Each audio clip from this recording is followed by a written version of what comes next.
여러분 안녕하십니까? 시청자를 위한 옴부즈맨 프로그램 YTN 시민데스크입니다. YTN 시민데스크는 시청자 여러분의 의견을 좀 더 가까이서 또 다양하게 듣겠습니다.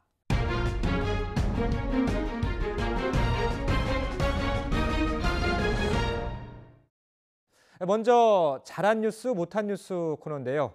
김나정 시청자 평가원과 송태호 YTN 해설위원실장 나와 있습니다. 안녕하십니까? 안녕하세요. 자, 먼저 YTN 보도 가운데 카풀 반대 택시 파업과 관련한 보도를 이번 주 잘한 뉴스로 꼽아주셨고 또 미투 운동 1년 관련 보도를 못한 뉴스로 평가하셨는데 어떤 내용인가요? 네, 지난 20일 택시 주요 단체들이 카카오 카풀 서비스 도입에 반발하면서 총파업을 열었습니다. 이와 관련한 지난 20일 현장 취재 보도는 총파업으로 인한 피해 여부를 점검하는 데 의미를 두고 있었는데요. 미리 보도를 통해서 시민들에게 전달된 상황이라서 큰 피해는 없었지만 아침 출근 시간에 택시를 잡지 못한 시민 인터뷰를 통해서 어느 정도 불편 사항들이 있었다는 것을 자세하게 전달받을 수 있어서 잘한 뉴스로 꼽았는데요. 카풀 도입, 또 택시 파업의 의미에 대해서 간단하게 추가 설명을 부탁드리고요. 또 당시 파업 현장이 매우 복잡하고 또 취재 여건이 좋지 않았을 텐데도 어떤 상황이 있었는지 좀 더 궁금합니다. 네, 잘 아시겠지만 카풀이라는 것은 출퇴근 시간에 가까운 지역에서 사는 사람들끼리 차량을 이제 공동으로 이용하는 그런 어떤 관습에서 비롯된 거죠. 그런데 이게 이제 지금 IT 시대가 되고 모바일 시대가 되니까 이것을 전면적으로 도입을 해보자. 그래서 새로운 산업들이 생겨났죠. 2010년에 이제 미국의 우버라는 곳이 처음에 이제 그 창립이 됐고, 그다음에 중국에는 디디 출싱이라는 그런 서비스가 있다고 그래요. 2012년부터 시작이 됐는데, 이제 우리도 이제 그런 방식으로 해보자라고. 사실상 대기업인 이제 카카오 모빌리티에서 그런 서비스를 하려고 했죠. 그런데 우리나라에는 전국적으로 20만 명의 택시 기사분들이 있어요. 그분들이 거의 절반에 가까운 8만 명 가까이가 서울에서 이제 영업을 하고 있고요. 다른 나라하고 이제 사정이 매우 다르죠. 그런데 이제 그 미국이나 이런 데서는 상당히 잘 되고 있다고 해요. 뉴욕에서는 이 우버가 이제 거의 그 일반 택시를 넘어섰다고 하니까요. 근데 그 단점은 뭐냐면 우버 택시가 좀 평균적으로 보면은 일반 택시보다 비싸졌다고 합니다. 그런 부분이 뭐냐면은 이제 플랫폼 기업이 전체 그를 장악한 다음에 그때 이제 그 요금을 받는 그런 방식으로 진행이 될까 하는 그런 우려가 있는 거고, 기본적으로는 우리나라 택시 요금이 외국에 비해서 굉장히 쌉니다. 그렇죠. 그리고 산학금제도라고 해서 이분들에게 이제 그 최소한의 생계 보장이 어려운 그런 제도가 있고요. 그래서 생계 문제가 이제 닥치니까 이제 그 대규모 시위에 나서게 된 거죠. 택시 업계에서. 자, 근데 현장 상황을 좀 말씀을 드리면은 그날 그 취재한 우리 기자가 이제 차유정, 조용성 사회부 두 기자가 취재를 했었는데 상당히 이제 위험할 수도 있어서 걱정이 많았다고 해요.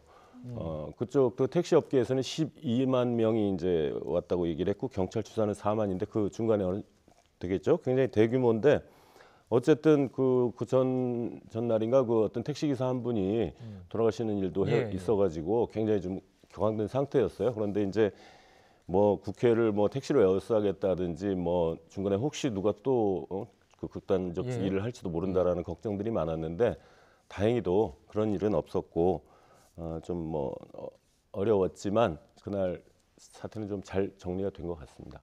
예, 당시 상황에 대해서 저희가 좀 이야기를 들어봤는데 다른 의견도 또 있으시다고요? 네, 또 여의도 국회 앞에서 집회를 위해서 전국에서 몰려든 택시 때문에 고속도로가 정체되는 등 몸살을 앓기도 했는데요. 네, 파업에 참여한 택시조합 관련자의 인터뷰 내용을 생존권을 위해서 어쩔 수는 없지만 시민들에게 미안하다는 내용이 담겨있는 뉴스를 보고 의미 있는 보도였다고 생각했습니다. 네, 또 더불어서 카카오 카풀 서비스 우선 중단, 또 사회적 합의기구 협상 가능, 자가용이 아닌 택시의 카풀 접목, 또 비운영 택시 공급 사각지대 시간 활용, 또 완전 월급제에 대한 부정적 시각 등에 대한 택시업계 입장을 명확하게 전달한 점도 시청자들의 입장에서는 요구 조건을 쉽게 이해할 수 있었다는 의견이 있었습니다. 네, 이런 의견들에 관련해서 이후에 더 진행된 이슈도 있는지 추가적으로 더 궁금한데요. 네, 답변 부탁드립니다. 네. 아까 말씀하신 그 사회적 그 합의기구 협상이 이제 시작이 됐습니다.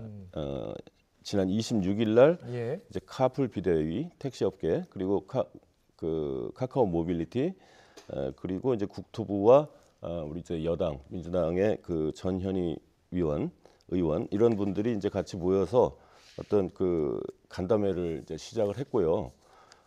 그런데 이제 택시 업계에서는 이제 카카오 모빌리티 카풀 자체를 중단하라 강력히 요구를 하고 있고, 카카오 측에서는 이제 사회적 합의 과정에 우리가 참여하겠다 얘기를 했고, 여러 가지 내용들이 있을 텐데 아마 핵심은 그게 될 겁니다. 이제 그 국토부에서 택시 완전 월급제를 한번 추진하겠다. 예. 이 부분은 이제 법령상은 돼 있는데 시행령에 안 돼 있는 그런 부분들이거든요. 그 전국적으로 사실 월급제 때문에 요구하면서 이렇게 그 택시 업계에서 시위도 많이 하고 있고 그런 상태인데요. 그러나 그게 순탄할 것 같지는 않아요. 왜냐하면은 완전 월급제로 가게 되면은 예. 세금이 좀 들어가야 된다는 그런 문제가 있고 또 여러 전략들이 이제 중간에 양측에서 구사할 거기 때문에 어쨌든 좀 잘 풀리기를 바랍니다. 예. 네, 또 미투가 올해 사회적으로 큰 이슈가 되었고 예. 새로운 변화를 불러일으켰습니다. 네, 이와 관련해서 해당 보도는 미투 운동에 대해서 정리해 볼 수 있는 정보들이 참 많았는데요. 설명이 잘 이루어졌으나 올해 미투 운동의 성과가 무엇인지는 제대로 정리할 수 있는 내용이 부족했고요. 또 성인지 감수성에 대해서 살펴보겠다고 앵커가 언급한 뒤 이에 대해서 개념 정리가 제대로 이루어지지 않아서 재판 내용과 설명이 관련성 부분에서 좀 아쉬웠는데 그 점에 대해서도 설명 부탁드립니다. 네, 우선 이제 그 방송을 한 우리 이제 이광현 앵커 쪽에 어떤 해명성 내용을 좀 들어보겠습니다. 이제 해당 방송은 미투 문제를 전반적으로 다루는 그런 내용은 아니고, 지금 현재 그 재판이 진행 중인 사건들이 있지 않습니까? 네. 안희정 지사 사건이라든지 이윤택 감독 사건, 이런 것들의 판결이 과연 어떻게 이루어지고 있느냐. 그래서 그 판결의 결과에 따라서 또 어떤 그 미투 운동 전체에 대한 또 평가도 좀 변할 수도 있고 그런 거 아니냐. 이제 그래서 그 판결에 관한 내용이 이제 집중을 했다고 합니다. 그래서 이제 그 당일날에는 이광현 앵커하고 김광삼 변호사가 대담을 하는 과정에서 이제 그 배복주 성폭력 상담소 대표가 이제 전화로 참여를 했는데요. 말씀하신 부분의 그 성인지 감수성 부분은 저도 이제 여러 자료도 보고 했는데 국내에서 이 부분이 완전히 그 어떤 정립된 예. 것 같지는 않습니다. 예. 예, 정립해 가는 과정이겠죠. 미투 운동 자체의 의미도 사실은 그런 성인지 감수성을 예. 우리가 좀 제대로 갖자 이런 의미도 있는 거니까요. 이제 다만 이 문제들은 제 생각에는 또 많은 사람들이 동의합니다만 이것은 여러 사례들이 쌓이면서 차차로 정립될 것이다. 그 과정에 제일 중요한 게 뭐가 되겠습니까? 사실은 이제 법제화되는 거겠죠. 그와 관련된 그 예를 들어서 이제 형법상의 비동의 간입죄라는 그런 제목을 예. 신설하자 이런 법안을 이정미 정의당 의원이 발의를 해놓은 상태입니다. 말하자면 동의하지 않은 그런 성관계에는 처벌할 수 있는 이제 그러나 그에 대한 그 진전은 아직 뭐 없는 상태고요. 그다음에 이제 그 인터뷰 형식 중에 그게 이제 배복주 그 대표가 참여한 게 퀵터뷰라는 거거든요. 이제 5분 내외에 짧게 이제 하는 건데 일일이 쟁점을 충분히 소화할 수는 없는 코너랍니다. 빨리 진행하기 위해서. 그래서 나름대로 그래픽이나 자막을 통해서 반론이나 반대 입장까지 담아서 균형을 유지하려고 노력하고 있습니다. 이것이 이제 이광현 앵커의 답변입니다. 예. 어떻게 충분한 설명이 되셨는지 모르겠는데 네. 또 아쉬운 뉴스로 문장부호 문제를 지적을 해주셨는데 이건 어떤 내용인가요? 네, 지난 23일 보도된 모리뉴 경질 메뉴 올 시즌 최다골 승리라는 자막이 함께 제시된 뉴스가 있었는데요. 문장부호인 작은 따옴표를 사용해서 오타가 그대로 보도됐습니다. 네, 단순 실수로 보이는 자막 제시였지만 시각적인 자료인 만큼 조금 더 신경 써서 방송을 해주셨으면 하는 바람입니다. 네, 알겠습니다. 자, 이 지적하신 내용 잘 새겨 듣겠습니다. 앞으로는 자막이나 문장부호 등 좀 더 신경 써서 실수 없도록 하겠습니다. 오늘 두 분 말씀 잘 들었습니다. 지금까지 YTN 보도 중 잘한 뉴스 또 못한 뉴스에 대해서 이야기 나눠봤습니다. 김나정 시청자평가원과 송태엽 YTN 해설위원 실장이었습니다. 고맙습니다.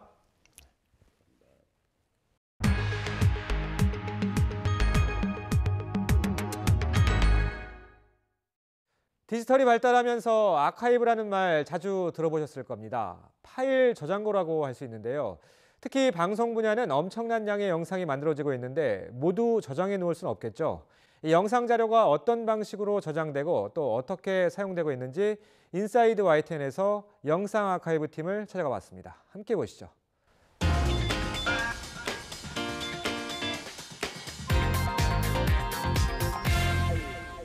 영상 아카이브란 다양한 경로를 통해서 들어오는 많은 소스들의 어떤 영상 자료들을 수집하고 관리, 보관하는 그 작업 전반을 말하고요. 이해하기 편하게 설명을 드리자면 일종의 창고, 저장고로 보시면 될 것 같아요.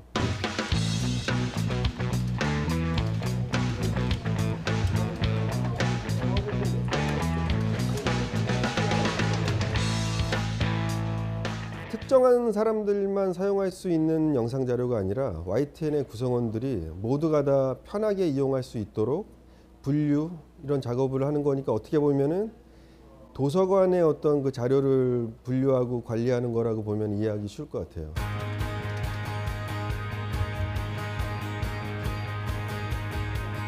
제가 하는 업무는 수신팀, 그 영상 소스들을 누락됨이 없고, 그리고 처음에 들어올 때 최대한의 정보를 많이 넣어줘야지 그 후에 이제 작업하는 메타데이터나 아니면 아카이브 매니저들이 이제 일을 수월하게 할 수 있으니까 그 부분을 이제 꼼꼼히 하는 그런 업무를 하고 있습니다. 직접적으로 제보하는 그림들이 굉장히 많이 들어옵니다. 어떤 이제 예를 들어서 뭐 지진 같은 큰 사고가 터지면은 정말 숨 돌릴 틈도 없이 계속 제공 화면이 들어와서 계속 이제 인제스트를 해야 되는 경우도 있고요. 카카오톡을 통해서 찍은 영상을 바로 보내면 저희는 바로 제보를 받아서 바로 거의 실시간으로 뉴스에 사용할 수 있게끔 하는 시스템이 이제 여기 구성이 되어 있는 거고요. 이곳은 아카이브 매니저들이 영상 자료들의 어떤 보존 가치를 판단해서 삭제할 것은 삭제하고 보관할 것은 보관하는 그런 작업을 하는 곳입니다.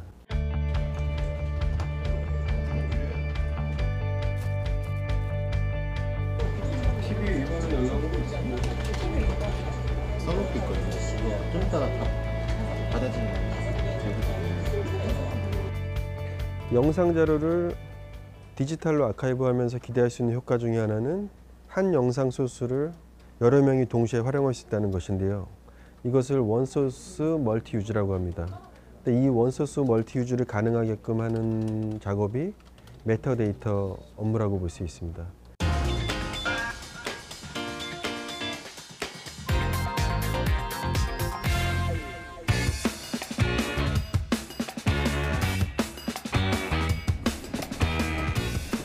아날로그 영상 자료들이 굉장히 많습니다. 개국부터 2010년까지는 아날로그 테이프를 계속 사용해 왔기 때문에 거의 뭐 16년 동안에 이제 모아둔 테이프들이 있는데, 영상 자료실이라는 곳이 있는데요. 거기에 테이프들이 다 모아져 있고요. 비선형 편집기를 이용해서 디지털화하여 다시 이제 서버에 이제 보관하는 그 작업을 계속하고 있죠.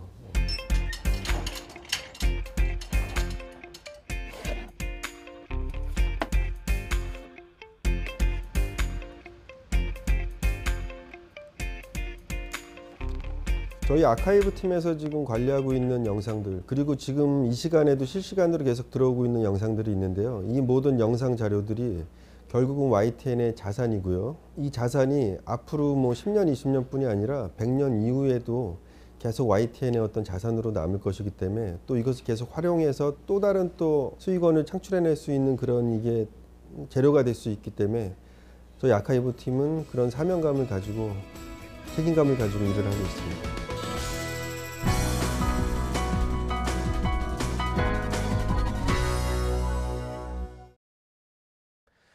지상파 DMB 채널인 YTN DMB 프로그램을 평가하는 내가 본 DMB 순서입니다. 이번 주에는 기술 창업 런웨이와 뉴스 출발에 대한 정은정 평가원의 의견을 들어보겠습니다. 시청자 여러분 안녕하세요. YTN DMB 시청자 평가원 정은정입니다. 인터넷으로 사람과 사물을 연결하는 사물 인터넷, 즉 IoT는 새로운 시대를 여는 기술로 여겨지고 있습니다. 기술 창업 런웨이의 지난 방송에서는 IoT 기술을 활용해 스마트 우산을 만든 김기영 대표의 이야기가 소개됐습니다.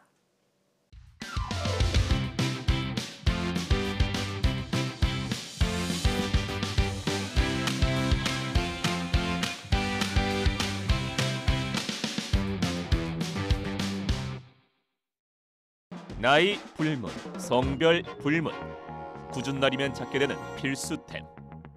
하지만 변한 건 소재뿐, 능력은 오직 하나밖에 없었는데 이제 한 남자의 손끝에서 이것의 색다른 진화가 시작됩니다. 아날로그의 매력과 스마트함이 합쳐지면 놀라운 일이 생겨나지. 자신의 존재감을 어필한다. 당신의 라이프 스타일을 보다 편리하게 바꿔드리겠습니다. 놀라운 진화로 라이프 스타일을 변화시킬 이것의 정체. 지금 공개됩니다. 기술 창업 런웨이는 창업 스토리를 바탕으로 진행자와 멘토, 창업 사례자가 해당 사업과 창업 아이템에 대한 정보를 전해주고 있습니다. 지난 방송은 그렇죠. 아날로그 어떻게 우산의 연관이 있을까요? IoT 어떤 기술을 사업을 하고 접목한 계십니까? 스마트 우산 창업 사례를 다루면서 IoT 기술의 사업화 과정, 스타트업과 제조업체의 협업, 잘 알려지지 않은 기술이나 사업 아이템으로 창업할 때의 노하우를 중심으로 구성됐습니다. 10개국 정도의 기술 창업 런웨이는 기본적으로 스튜디오에서 이야기를 나누는 형태로 진행되지만 초반과 후반에 창업 사례 회사를 직접 찾아가 회사의 시스템이나 분위기 등을 전하는 영상과 창업 사례자의 강연이 각각 10분 정도 분량을 차지하고 있습니다. 전체 약 50분 정도의 프로그램 길이로 봤을 때 스튜디오에서의 질문과 응답만으로는 지루해질 수 있기 때문에 두 가지 코너를 잘 활용하는 것이 프로그램에 대한 흥미를 좌우할 수 있는 중요한 부분이라고 할 수 있겠습니다. 진행자와 멘토, 창업 사례자가 스튜디오에서 이야기를 나눌 때는 핵심 내용을 자막으로 잘 요약해주어 중요한 내용을 파악하기가 한결 쉬웠습니다. 기술 창업 런웨이의 지난 방송은 스마트 우산 자체보다는 창업가들이 IoT 기술과 같이 새로운 기술을 활용한 다양한 사업들에 대해 고민해 볼 수 있도록 구성한 점에서 보다 더 유익했다고 생각합니다.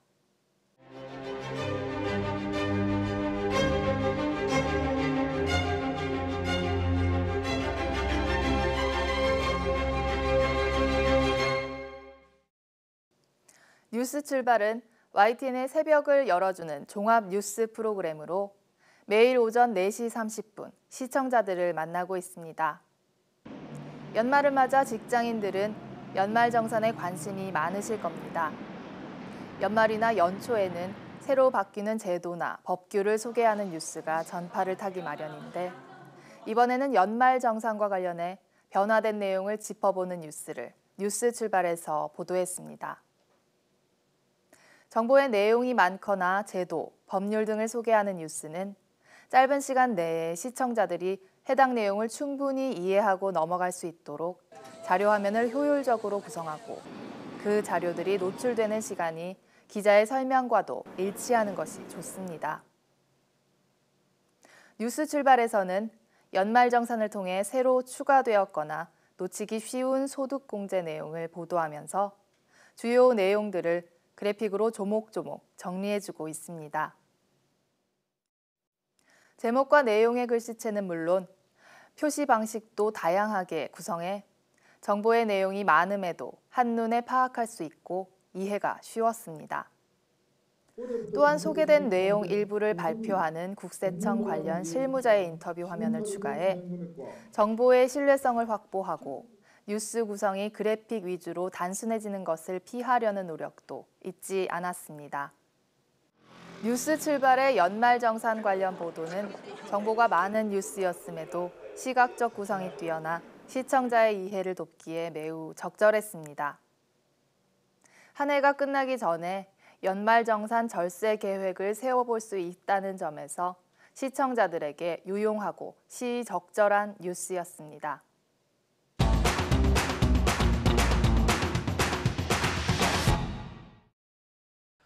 네, 다음은 시청자 여러분이 보내주신 제보 영상을 소개해드리는 코너인데요. 멧돼지 무리가 마을 도로를 달리는 모습, 도심 하늘에 날아든 까마귀 떼를 본 제보자는 영화 속 한 장면 같다는 말까지 했다는데요. 어떤 장면인지 핫 제보 영상에서 확인해 보겠습니다. 그때가 이제 6시에서 이제 7시 넘어갈 때쯤이었던 것 같아요. 하늘을 바라보고 있었는데 우연치 않게 까마귀대로 추정되는 새들이 보이는 거예요. 너무 놀라서 촬영하는데 이거 막 재앙 같은 놀라운 광경? 영화 장면 같더라고요. 핸드폰으로 촬영해봤어요. 미치겠다 내가.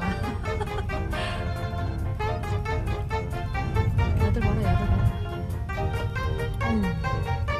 몇 마리야? 몇 마리? 미치겠다. 올라가.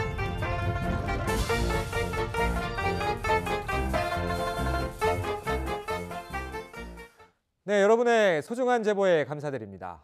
놓칠 수 없는 재미와 훈훈한 감동이 있는 영상을 찍어서 올려주시면 방송에 적극 활용하겠습니다.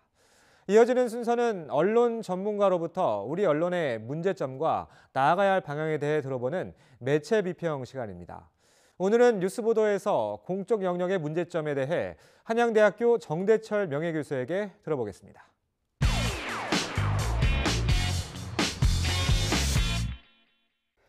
요즘 뉴스에서 보도하는 내용이 공적인 영역인지 사적인 영역인지 혼란스럽다는 반응이 나옵니다. 개인적인 소견을 보도하는 것인지 공식적인 입장을 보도하는지 의문을 갖게 합니다. 뉴스 보도에 대한 인식은 사적인 활동으로 보지 않습니다. 그런데 대부분 인터뷰를 이용하고 있기 때문에 생기는 오해라고 보기도 합니다. 내년도 예산을 다루는 국회 보도에서도 국회의장의 인터뷰에서 올해는 반드시 법정 기한을 넘기지 않겠다는 인터뷰 내용이 해마다 되풀이되는 형식적인 공언이 되고 말았습니다. 다른 각도에서 보면 미디어는 무엇을 보도하고 있었나라는 질문이 됩니다. 지켜지지 않고 해마다 되풀이하는 국회도 그렇지만 뉴스 보도에 대한 불만도 생각할 수 있습니다. 예산 관련 보도에서도 수없이 많은 별명을 생산해내고 있습니다. 밀실 예산, 깜깜이 예산, 쪽지 예산, 실세 예산, 특혜 예산, 야합 예산 등 부끄러운 단어들이 무성했습니다. 예산의 중요성이 무색해지는 뉴스 보도에서 가슴 아픈 사람들은 없었을까요? 행정적인 절차나 법에만 맞춘 것인지 아니면 편법이라는 법의 테두리에만 맞춘 것인지 알 수 없는 보도들도 끊이지 않았습니다. 사적인 영역에서 활동을 하고 있는 것인지 공적인 영역에서 활동하는 것인지 분명하지 않습니다. 신청도 하지 않았는데 확보된 예산도 있고 추가 배정하는 예산도 있고 국회의원 세비도 올리고 사회기관 사업은 정부안보다 1조 2천억을 증액을 하고 결국 469조 6천억 원으로 내년도 예산을 9.7% 인상해 확정했다는 것입니다. 세금을 내는 입장을 걱정하거나 민생을 돌보는 모습은 찾아보기 어려웠습니다. 전년도 결산을 참고해서 따져보는 유언도 그리고 보도도 없었습니다. 결산과 예산이 어떤 관계가 있는 것인지는 모르겠으나 견주어 따지는 활동도 뚜렷하지 않았습니다. 늘려놓은 테두리 안에서 챙기고 항목 변경에 주력하는 예산으로 비춰져서 공적인 것인지 사적인 것인지 그 영역이 확연하지 않았다는 점입니다. 정치에서는 공사를 구분하기 쉽지 않지만 불가능한 일도 아닙니다. 공적인 신분을 사적으로 이용하는 것도 위법이지만 그래도 간간히 나타나는 현상들입니다. 해마다 예산 항목에서 여러 가지 이유를 달고 나오는 건설, 부동산 예산도 설명을 해 주어야 합니다. 이미 도로공화국에서 철도공화국으로 가는데 그래도 부족한 것이 교통망이라고 합니다. 부족하고 필요하다는 명분이 예산 풍년이라는 보도로 나오고 있습니다. 예산이나 경제 뉴스는 해석이 중요하다고 합니다. 해석은 전문성에서 취재 능력을 발휘하게 됩니다. 판박이 보도는 취재 대상을 개선시키거나 발전을 도모하기 어렵습니다. 경제 뉴스의 품질을 다룬 논문에서 경제 문제를 설명, 해석, 평가, 전망, 예측하는 사회과학적 접근이 부족한 것으로 분석하고 있습니다. 또 경제 뉴스에서 중요시하는 경제 문제의 상호 인과관계, 맥락, 동태, 예측, 정교성에서 더 보완할 필요가 있다고 합니다. 뿐만 아니라 경제 현실을 반영해 보도하기보다는 개인 가치와 감정을 투사해서 경제 현실을 과장, 왜곡하는 것이 경제 뉴스의 품질에 영향을 준다고 합니다. 뉴스 보도에서 사적인 공간을 줄이는 일이 공적인 기능을 강화하는 방편입니다. 공정한 언론의 정도로 가는 길입니다.